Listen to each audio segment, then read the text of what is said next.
Chapter 4. Once there was a princess who was very beautiful. She shone as bright as the stars on a moonless night. But what difference did it make that she was beautiful? None. No difference. "Why did it make no difference?" asked Abilene. "Because," said Pellegrina, "she was a princess who loved no one and cared nothing for love, even though there were many who loved her." At this point in her story, Pellegrina stopped and looked right at Edward. She stared deep into his painted-on eyes, and again Edward felt a shiver go through him.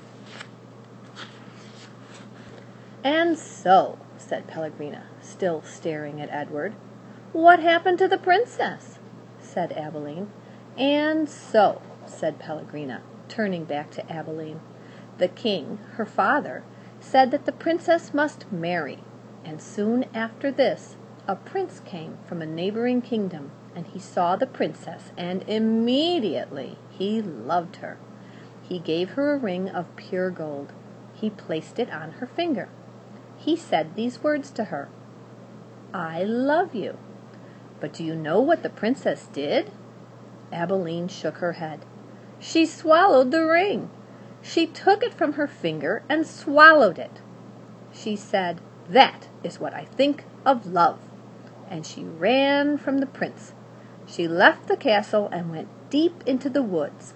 And so—" "And so what?" said Abilene. "What happened then?" "And so the princess became lost in the woods. She wandered for many days. Finally she came to a little hut, and she knocked on the door. She said, 'Let me in, I am cold.' There was no answer. She knocked again. She said, 'Let me in, I am hungry.' A terrible voice answered her. The voice said, 'Enter if you must.' The beautiful princess entered, and she saw a witch sitting at a table counting pieces of gold. 3,622, said the witch. 'I am lost,' said the beautiful princess. 'What of it?' said the witch. 3,623. 'I am hungry,' said the princess. 'Not my concern,' said the witch. 3,624. But I am a beautiful princess,' said the princess. 3,625, replied the witch. 'My father,' said the princess, 'is a powerful king. You must help me, or there will be consequences.' 'Consequences,' said the witch. She looked up from her gold. She stared at the princess. 'You dare to talk to me of consequences? Very well, then. We will speak of consequences. Tell me the name of the one you love.' 'Love?' said the princess. She stamped her foot. 'Why must everyone always speak of love?' 'Whom do you love?' said the witch. 'You must tell me the name.' 'I love no one,' said the princess proudly. 'You disappoint me,' said the witch. She raised her hand and said one word, 'Farthiggery!' And the beautiful princess was changed into a warthog. 'What have you done to me?' squealed the princess. 'Talk to me of consequences now, will you?' said the witch, and she went back to counting her pieces of gold. 3,626, said the witch as the warthog princess ran from the hut and out again into the forest. The king's men were in the forest too, and what were they looking for? A beautiful princess. And so, when they came upon an ugly warthog, they shot it immediately. Pow!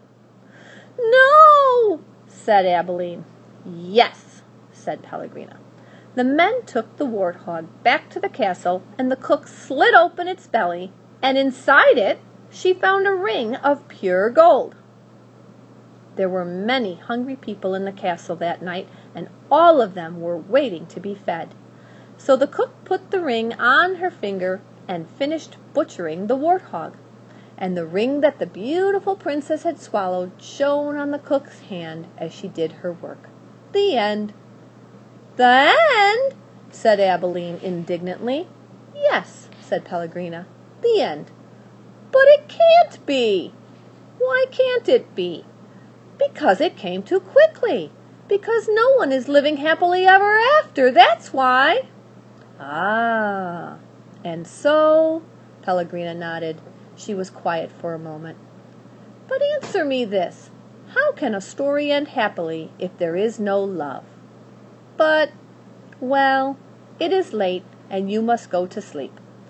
Pellegrina took Edward from Abilene. She put him in his bed and pulled the sheet up to his whiskers. She leaned close to him. She whispered, "You disappoint me."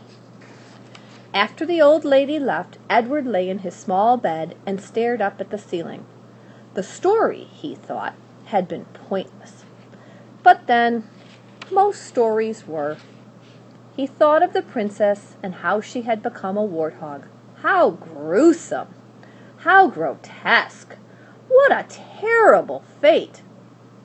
"Edward," said Abilene, "I love you. I don't care how old I get. I will always love you." "Yes, yes," thought Edward. He continued to stare up at the ceiling. He was agitated for some reason that he could not name. He wished that Pellegrina had put him on his side so that he might look at the stars. And then he remembered Pellegrina's description of the beautiful princess. She shone as bright as the stars on a moonless night. For some reason, Edward found comfort in these words, and he repeated them to himself.